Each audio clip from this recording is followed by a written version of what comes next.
My father came from Scotland to homestead in the Vulcan area in 1904. My mother came from England to teach school in 1910.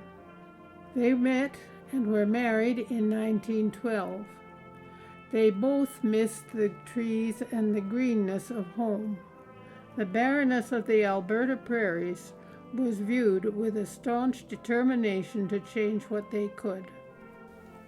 The government offered maple, poplar, and ash seedlings to the new homesteaders for tree breaks and for protection of the new home sites.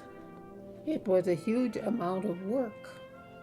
I remember riding the old horse hitched to a cultivator and guided by my father down the rows of trees. Later, we would go back with a hoe and either hoe or pull the weeds that the cultivator missed. I remember my father hauling barrels of water on a stone boat to water when it was dry. Adding more trees each year, my parents eventually planted miles of trees, and it seemed like they did too. During the dry, windy 30s, the government offered to pay for Carigana seeds to be sent to Saskatchewan to make windbreak.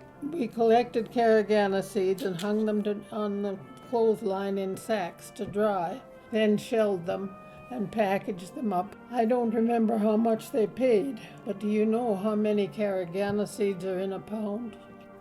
Years later, when driving from Saskatoon to Regina, I saw some of those hedges and shelter belt and wondered if they were from the seeds that I had gathered as a child. I don't think we know how important these shelter belts would prove to be.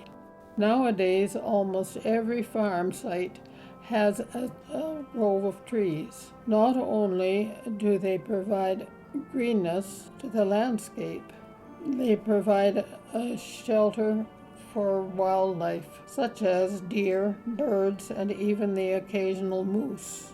We use them as landmarks, and they were a great place for many children to play.